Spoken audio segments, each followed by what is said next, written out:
আসসালামু আলাইকুম সুপ্রিয় দর্শক বন্ধুরা, যে যেখান থেকে আমার চ্যানেলটি দেখছেন সবাইকে স্বাগতম। আজকে আমি আপনাদের সামনে নতুন একটি এপিসোড নিয়ে হাজির হলাম, যা হলো পাখির বাচ্চার হ্যান্ড ফিডিং, অর্থাৎ বাজিগার পাখির বাচ্চা কীভাবে আপনি হ্যান্ড ফিডিং করাবেন।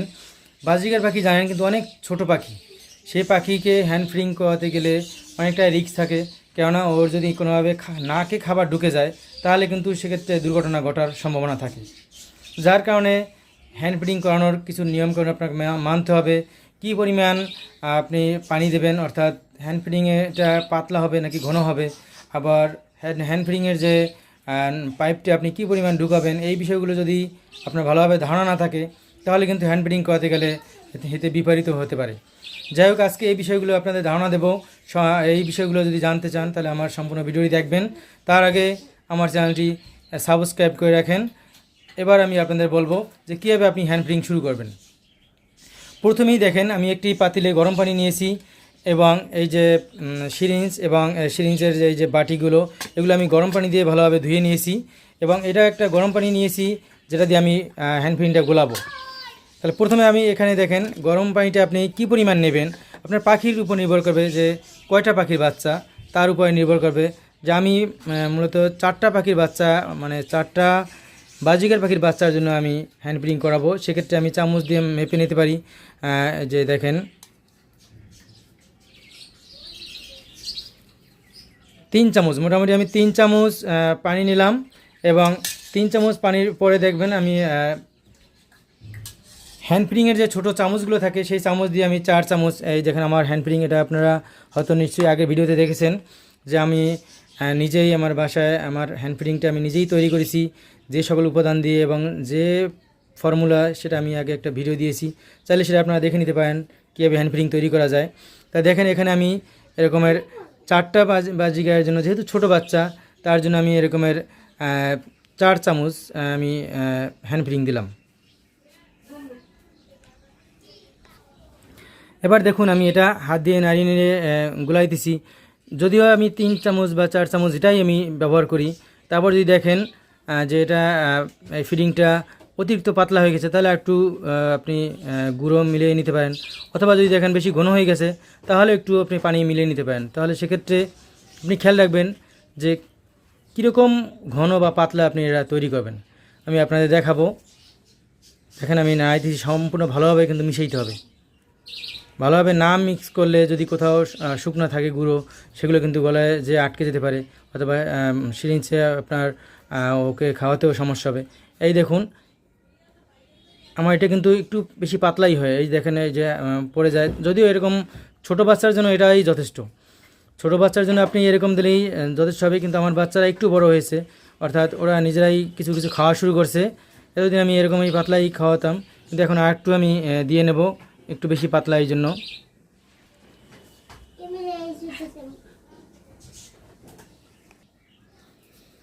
এবার দেখুন এবার কীরকম হয়েছে, এইরকম আপনি দেবেন। হাতে যখন এরকমভাবে আটা আটা হবে তখন মনে করবেন এটা পারফেক্ট হয়েছে।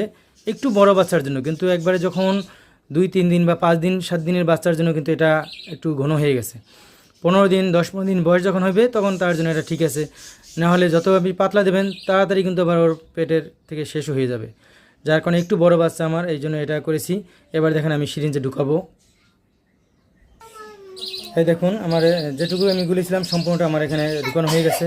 আমি একটু যতটুকু আমি গুলাইছিলাম সেটুকু এই সম্পূর্ণটা ঢুকিয়ে দিয়েছি। দেখেন আমার 4টে বাজির জন্য মোটামুটি এটাই যথেষ্ট হয়ে যায়, 4টে বাচ্চা।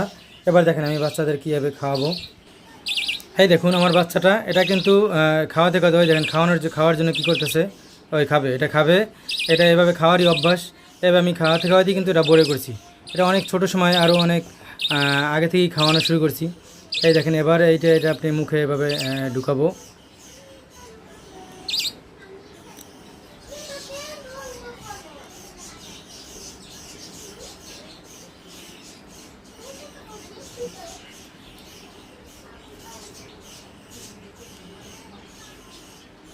দেখুন এটা এমনভাবে ঢুকাতে হবে যাতে নাকের যে ছিদ্রটা যে জায়গায়, ওইটা যাতে একটু ভিতরে চলে যায়, না হলে কিন্তু খাবারটা নাকের ভিতরে যাওয়ার সম্ভাবনা থাকে। এই দেখুন আমি দিতেছি, এই যে চোখ বন্ধ করে পুরো খাইতেছে। দেখুন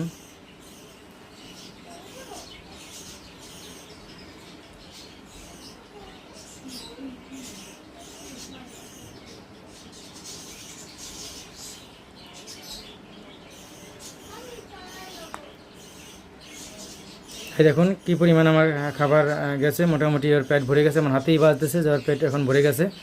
এই এটা খাওয়া শেষ, দেখুন এর পেট ভরে গেছে। এই মাসাল্লাহ, দেখুন এটা কিন্তু আমি হাতে খাওয়াতে খাওয়াতে এভাবে বড়ো করছি। ও অনেকটা টেমের মতোই হয়ে গেছে আমার এই বাচ্চাগুলো, কেন ওর বাবা মা ওদের খাওয়াতে ছিল, তার ভিতরে আবার মিটিং শুরু করছিল, যার কারণে আমি ওদের আগেই আলাদা করে দিছি, যাতে ওরা আবার সহজে তাড়াতাড়ি ডিম বাচ্চা করতে পারে। এবার দেখেন পরবর্তী বাচ্চা আমি নিয়ে আসবো। দেখুন একটা বাচ্চা, এটা কিন্তু ওদের চারটার মধ্যে সবচেয়ে ছোটোটা, এটা পশম মাত্র গজাইতেছে। তাহলে দেখুন এটাও কিন্তু এভাবে খাওয়ার অভ্যাস আছে। এই দিলাম কি পরিমাণ আমি ঢুকিয়ে দিলাম, তারপর দেখবেন এই যে আমি দিতেছি। এই যেহেতু ছোটো এটা একটু আমি কম পরিমাণে দিয়েছি। এই দেখুন এই যে এটারও খাওয়া শেষ, অনেক কম সময় লাগে খাওয়াতে, অনেক বেশি সময় লাগে না। এই দেখেন এটা আমি খাওয়াইতেছি।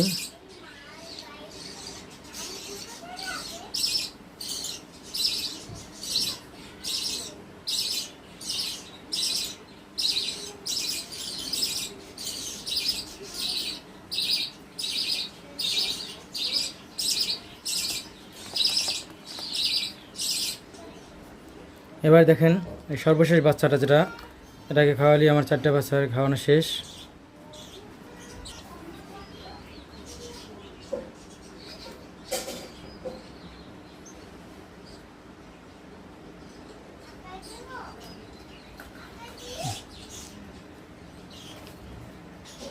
দেখুন এই বাচ্চাগুলো আমার হ্যান্ড ফিডিং করানো শেষ, এরা এখন খুব আনন্দে আছে, যেহেতু এদের পেট পুরো ভরা আছে।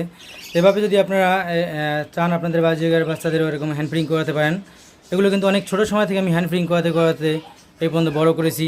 যাই হোক, আমার হ্যান্ড ফিডিংয়ের যে আমি যেভাবে করে থাকি সেই তথ্যটা শুধুমাত্র আপনাদের কাছে শেয়ার করলাম। আপনারা অবশ্যই সাবধানে আপনাদের ভালোবাসার পাখিকে অনেক সাবধানে হ্যান্ড ফিডিং করাবেন, যাতে ওদের নাকে কোনোভাবে খাবার না ঢুকে যায়, এবং এমনভাবে পেট ভরানো যাবে না যাতে ওরা শ্বাস করতেও কষ্ট হয়। যাই হোক, এভাবে নতুন নতুন আমার ভিডিওগুলো পেতে চাইলে আমার চ্যানেলটি সাবস্ক্রাইব করবেন, এবং আপনাদের মতামত জানানো থাকলে আমাকে কমেন্টের মাধ্যমে জানাতে পারেন। আশা করি পরবর্তী কোনো একটা নতুন এপিসোড নিয়ে আবার দেখা হবে। সেই বন্ধু সবাইকে ধন্যবাদ। আল্লাহ হাফেজ।